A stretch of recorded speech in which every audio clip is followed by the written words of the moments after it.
Bienvenidos y bienvenidas a Enclave Política, el programa de Telesur que analiza, que reflexiona junto a usted sobre nuestra región. Rafael Correa no es candidato en Ecuador, no participa en ninguna lista, pero es la persona y el personaje más nombrado en la campaña electoral que debe concluir con los comicios del 7 de febrero próximo.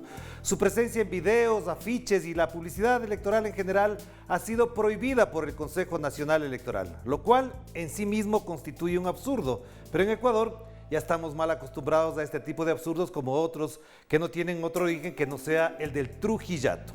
Incluso algunos analistas y algunos medios consideran que el 7 de febrero en la práctica es un referéndum a favor o en contra de Rafael Correa. Sobre esto y lo que vive Ecuador en estos días queremos conversar con el expresidente del Ecuador, Rafael Correa Delgado. Qué gusto tenerlo por acá, presidente. ¿Cómo está? Bien, bien, el gusto es mío. Un inmenso abrazo a Ecuador y a la Patria Grande. Qué gusto verte al menos por este medio, Orlando.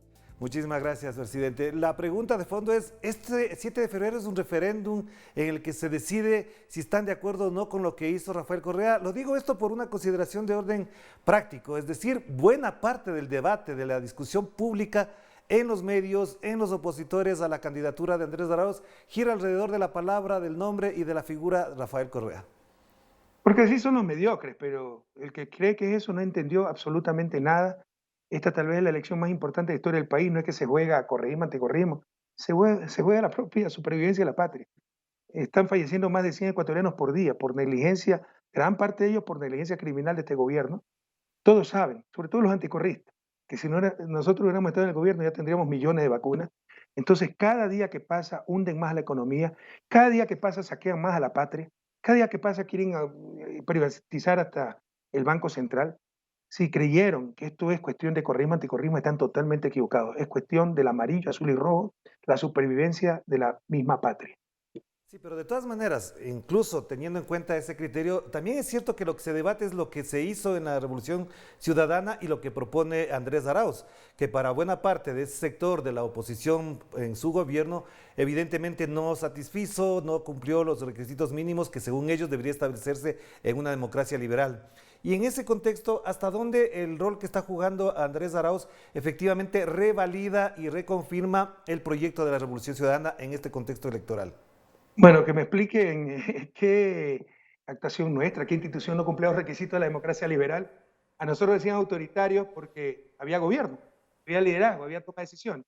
Pero ¿cuál es la realidad? Que en un solo día, en las protestas de octubre del 2019, este gobierno títere lanzó más bombas lacrimógenas que mi gobierno en 10 años. Esa es la realidad. Esos son los datos puros, duros, estadísticas. Pero en todo caso, pero por supuesto que se tiene que comparar. O sea, un ejercicio fundamental que hay que hacer es cuándo se vivía mejor.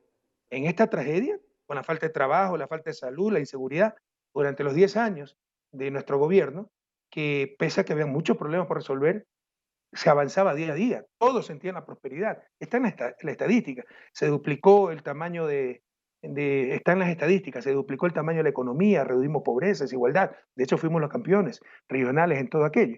Entonces es tan sencillo como esto. Hasta los odiadores, los anticorreístas, ¿cuánto daño les ha hecho el odio? Pero reflexionen, ¿cuándo vivían ellos mejor? ¿Cuándo vivían sus familias mejor? ¿En esta tragedia o durante los 10 años de la Revolución Ciudadana? Si fue durante los 10 años de la Revolución Ciudadana, es claro que hay que retomar esas políticas. Sí, de acuerdo, pero ¿y entonces qué es lo que se decide en el Ecuador? ¿Es la continuidad del neoliberalismo entonces? Porque buena parte también del discurso, incluso de quienes se autodenominan de izquierda, como Yacu Pérez, habla de disminuir los impuestos, de reducir el déficit fiscal, de reducir el tamaño del Estado, etcétera. Es decir, hay una corriente que se ha instalado casi como un sentido común de que lo que hay que hacer es lo que dice el Fondo Monetario Internacional. Esta elección va mucho más allá de eso, de izquierda a derecha. No es ideológica, te diría. Las cosas son demasiado evidentes. Estamos en la peor crisis de la historia económica. Estamos en la peor crisis sanitaria, probablemente del último siglo, si no de la historia también. El próximo gobierno no va a recibir un país, va a recibir ruinas. Entonces la lógica no es que en ese contexto, izquierda-derecha, no. Cuando tienes un terremoto, como el que tuvimos en abril del 2016 en Manabí, tienes que salvar vidas lo más rápidamente posible, darles albergues, darles agua, evitar epidemias, recuperar los servicios básicos. es eficiencia por el bien común lo que se requiere. Y esa eficiencia, ese conocimiento, esa vocación por el bien común y esa capacidad para ser eficiente, hacer lo que se necesita, obviamente la tienen Andrés Arauz y Carlos Rabascal, expertos de economía, porque lo inmediato es superar la crisis económica con una importante inyección de recursos. Porque gracias a Dios, esto también lo debemos tener claro, es un choque muy fuerte, negativo, pero un choque temporal. No es que se certificó la tierra ecuatoriana, no es que nos mutilaron las manos a los ecuatorianos. Tenemos capacidad de trabajo, tenemos tierra, tenemos necesidad de comer. Hay la necesidad de la capacidad productiva, falta la coordinación. Esa coordinación es la inyección de circulante. Ya, pero entonces, en estas condiciones, como usted las describe, presidente, ¿tiene lugar a algún modelo particular, a una medida emergente, más allá de la ideologización con la que me imagino se podrá poner este país en función de quién gane?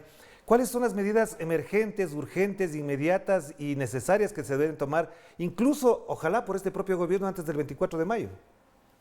Lo que te quiero decir es que en el cortísimo plazo, lo que hay que atender es la tragedia que estamos viviendo. El país está destrozado, hay que salvar vidas, hay que recuperar la economía, hay que generar empleo, hay que recuperar la seguridad. Por supuesto, todo eso puede haber, sobre todo en cuestión de seguridad, tintes ideológicos. Estos creen que darle más pistolas más grandes a los policías. Nosotros creemos que es desarrollo humano, sobre todo la base de la seguridad. Pero en el 90-95% diría, es obvio lo que hay que hacer y hay que elegir los más capaces y los que tengan vocación del bien común. Porque hay gente que dentro de esta tragedia ha aumentado ganancias, como los bancos. Esa gente, incluso en esta tragedia, solo busca generar negocio. Por supuesto, cuando se estabilice la economía, cuando vuelva a la normalidad, empieza a tener mucho más peso la parte ideológica, ¿no?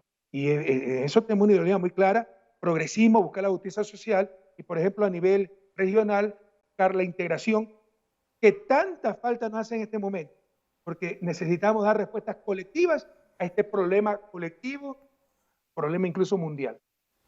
Claro, entonces, presidente, este tema que usted acaba de mencionar también es importante. ¿Hasta dónde cada país en América Latina va a resolver solo esta situación?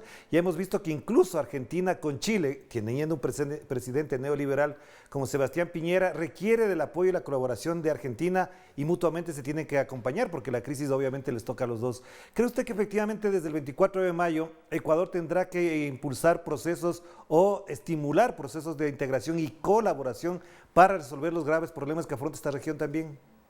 Siempre, pero ahora más que nunca, mire, esta crisis le da razón al progresismo, o sea, no hay nada más absurdo, más antihistórico, más antinatural que el individualismo, la mano invisible.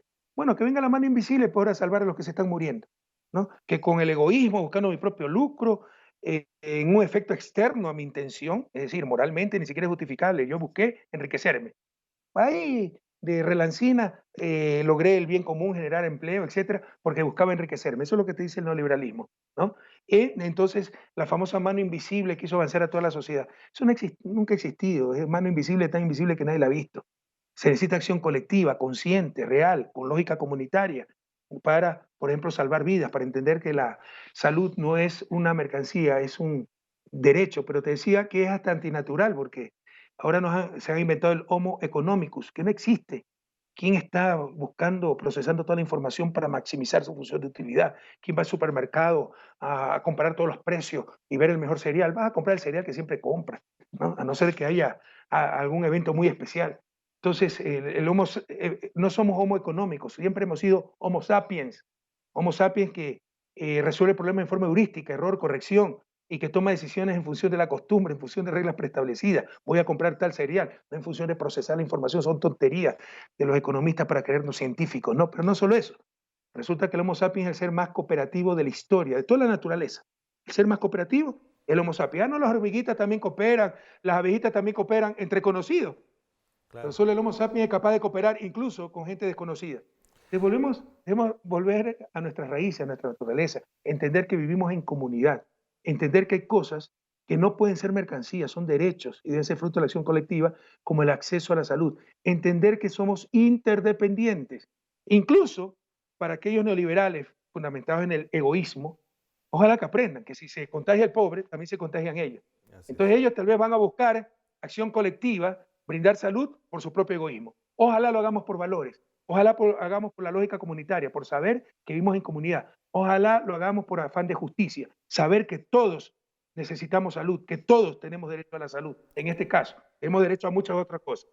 Y para cerrar este primer bloque, presidente, a propósito de lo que hablamos de la región, me imagino que ya usted tiene un criterio muy bien formado de lo que fue la reunión de ayer del señor Luis Almagro con el señor Lenín Moreno Garcés.